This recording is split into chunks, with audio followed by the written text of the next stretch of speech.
Shorty, she in the club, she dancing for dollars. She got a thing for that Gucci, that Fendi, that Prada, that Mitsubishi, Burberry, Dolce & Gabbana. She fit the fools' fantasies, they pay her 'cause they want. What's going on YouTube? MotoFox here. I know it's been a long time since I posted a video on my channel, so I figured I'd let you guys know what I'm up to. Yeah, as you can see, my engine is basically ripped down to the case. I haven't split the case because there's nothing I need to do in the transmission, but yeah, got everything basically pulled off of it. There's my timing chain's gonna get caught, but there's the crank.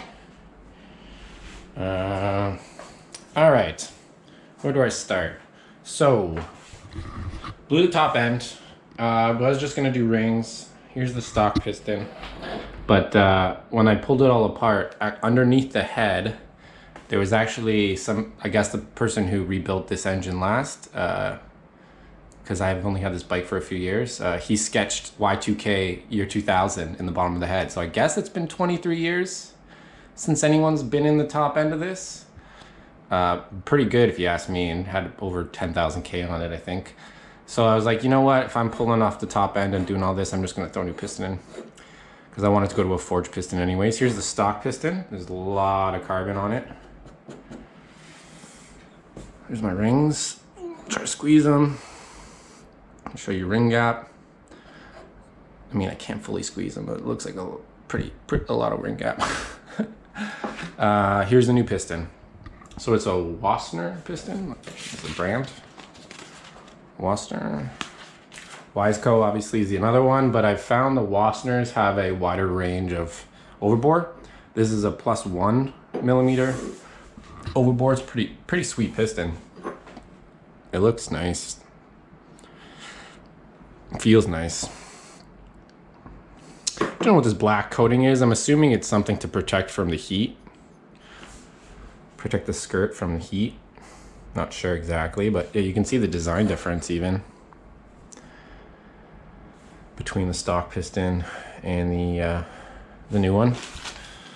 There's my rings. Haven't gapped the rings yet. If anyone knows where to find that in the technical manual, I haven't looked for it specifically, but I'm sure there's a gap tolerance. So I'm gonna put these rings inside my new cylinder. Here's the cylinder. It's already been machined. Took it to a machine shop local to me. Really a pretty good job. There's my head, there's my side cover that I've now painted. I was painting some of the other stuff like the valve cover. Kickstand I painted. Figured why not while I'm in there, while I have it all apart. I did take off the clutch, as you guys can see. My clutch plates, friction plates were pretty rough. These are new ones, obviously. So that's gonna go back on. I cleaned all the plates, the steel plates, what those are called. Took the basket off as well so I could get to the oil pump, because I wanted to pull the oil pump off. Make sure everything was okay in there. It looked good. Oh, my fucking timing chain, oh God. Yeah. The other thing I did was I pulled off the drain plug at the bottom, and I noticed there's no strainer. So whoever had this bike before me obviously took off the strainer and never put it back on.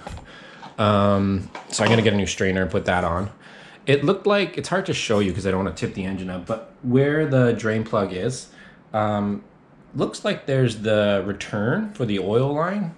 This looks like it's the pickup for the oil pump, which I think goes up through the filter and then up through the head through either that pipe, that oil line on the backside of the engine, or through the actual head itself, and then back through the return. I think that oil line is actually the return line that goes here, but maybe it's not. Maybe that's the,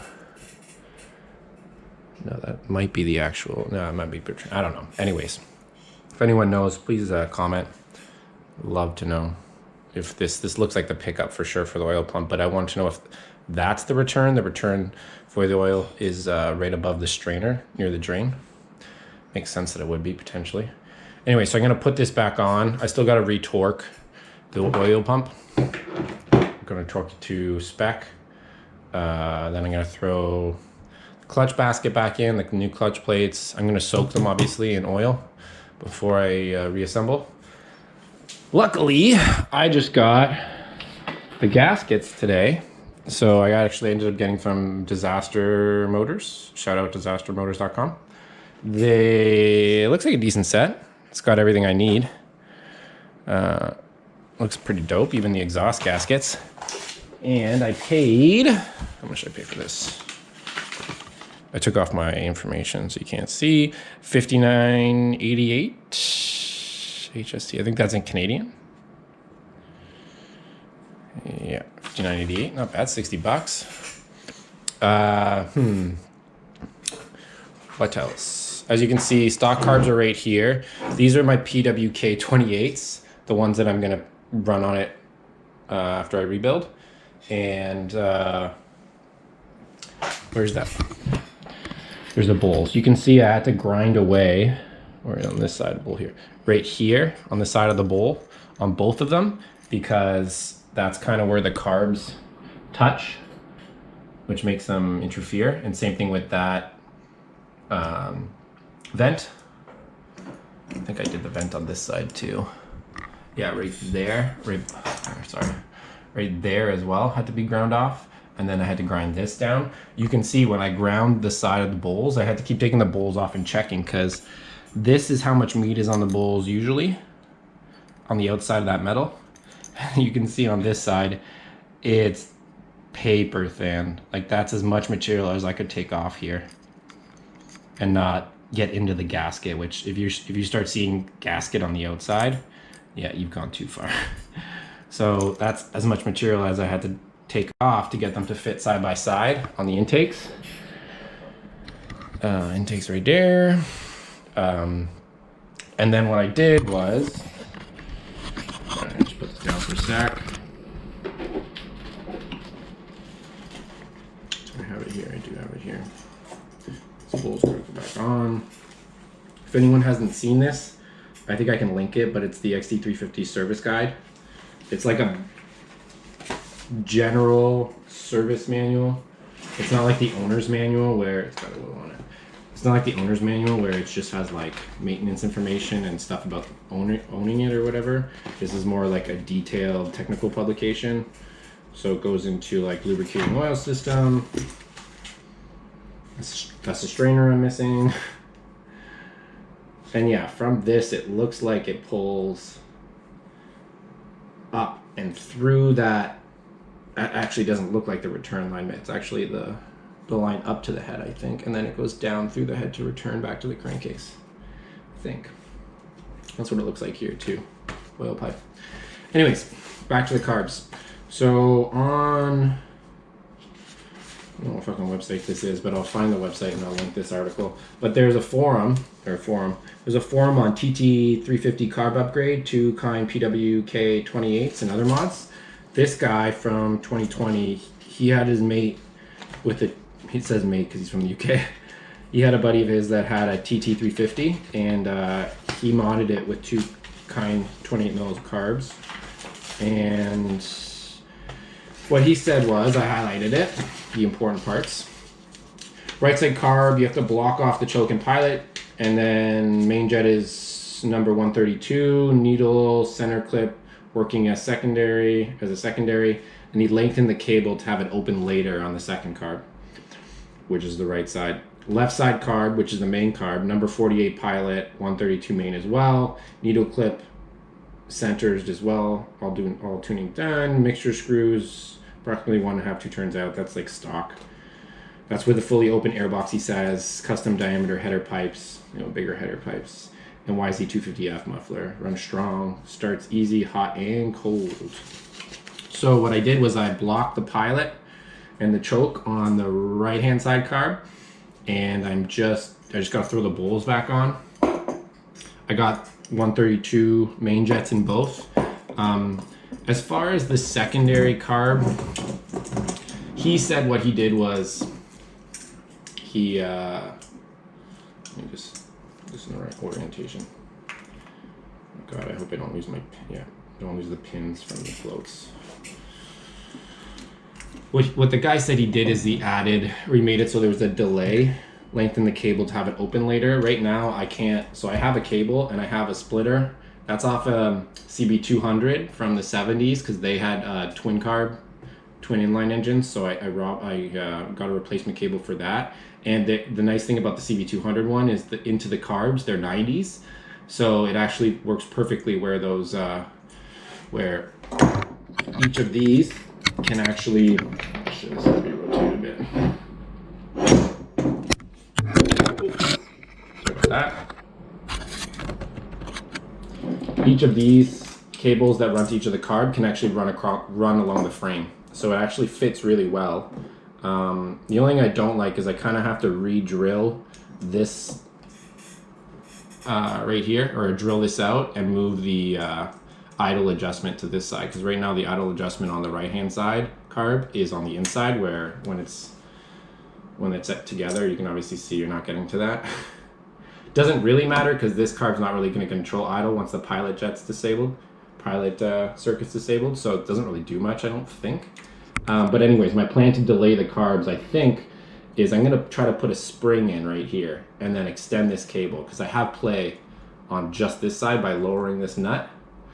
And then I might have to find a way to get more play out of it by cutting a little bit of this off. Anyways, putting a bit of a spring in there so that this has to compress the spring before it'll actually start pulling the slide up. And then what I'll probably do is take a longer boot that goes like up here all the way down to there, and just make it so some corrugated boot has enough room to slide in and out when that happens.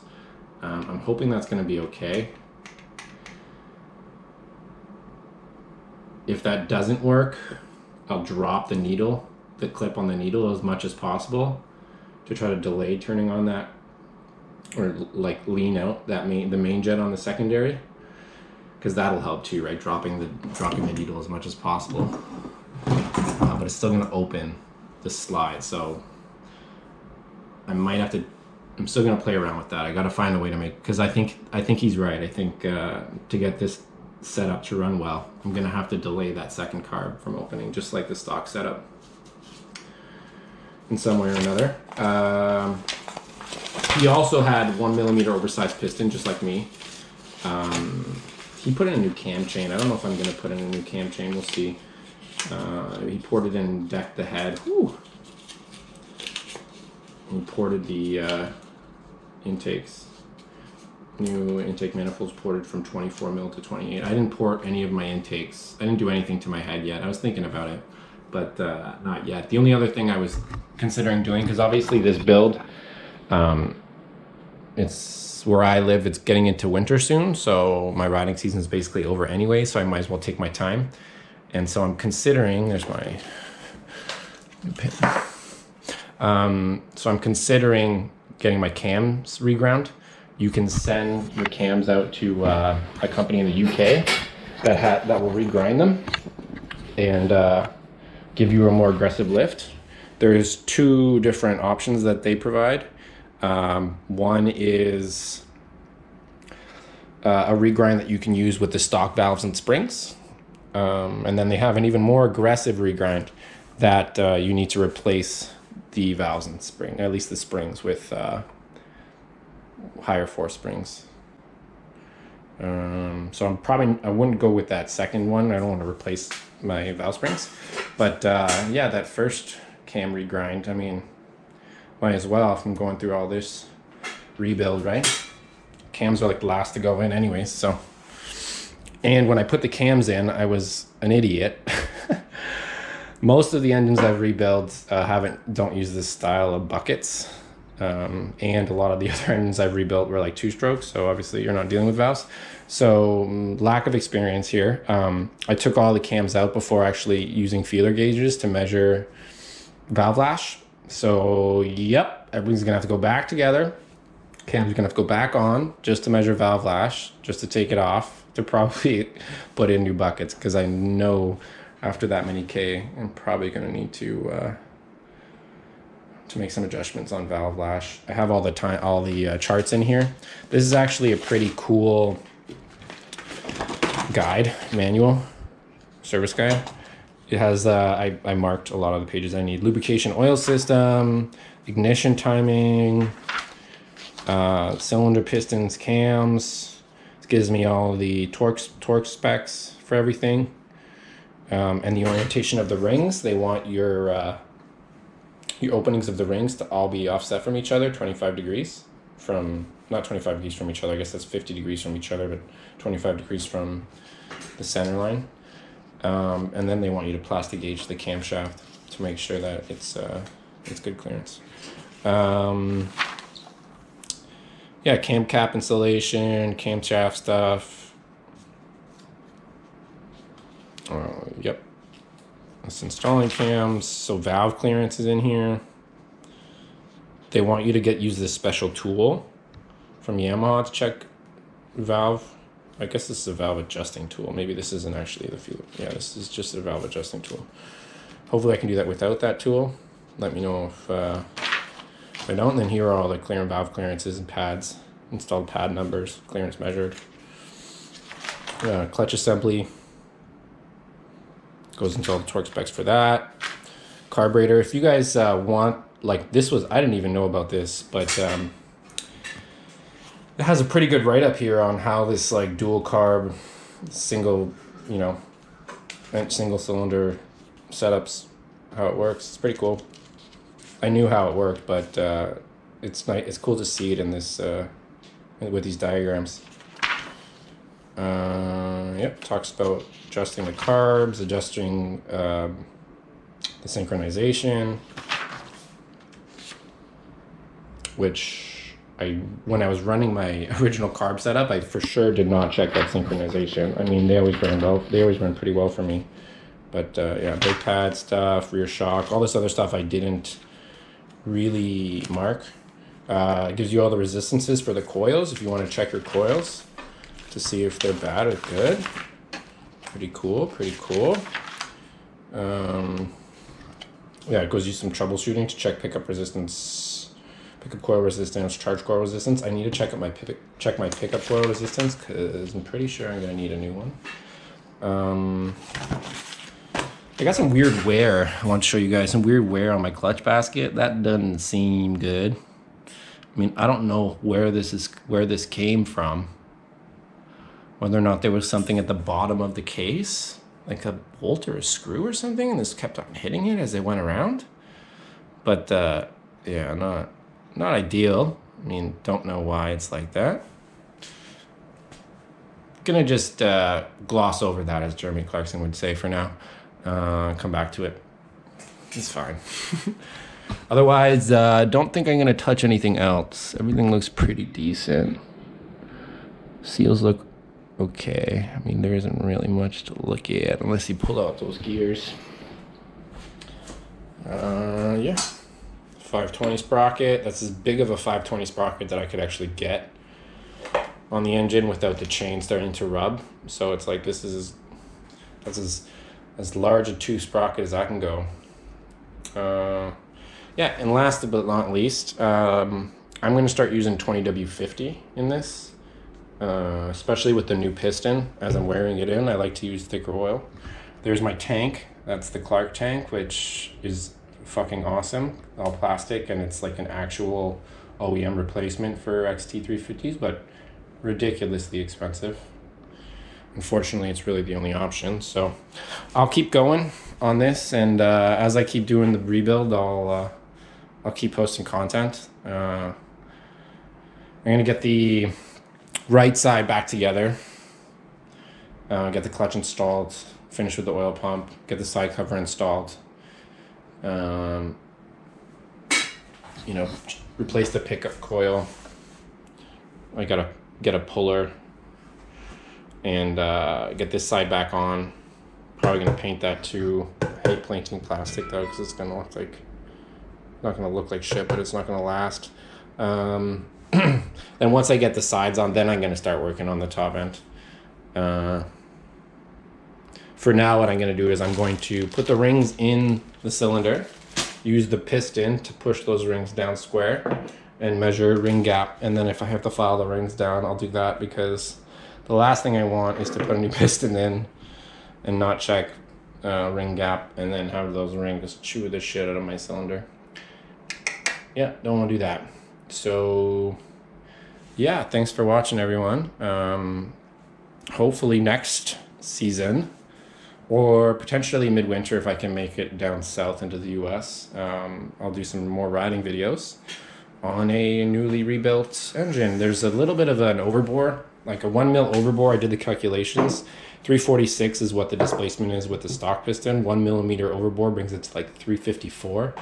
So it's not a huge displacement increase, but I mean, it's something. And this forged piston should be better than the stock piston, that's for sure. So yeah, I'm excited to see how it performs. Now that I got my gasket set, I can at least start doing everything, because once, you know, I needed the gasket for this side at the very least. Start reassembling. So yeah, thanks for watching, and I'll see you next time. Shorty, she in the club, she dancing for dollars. She got a thing for that Gucci, that Fendi, that Prada, that Piston, Cornberry, Dolce and Gabbana. She fit the food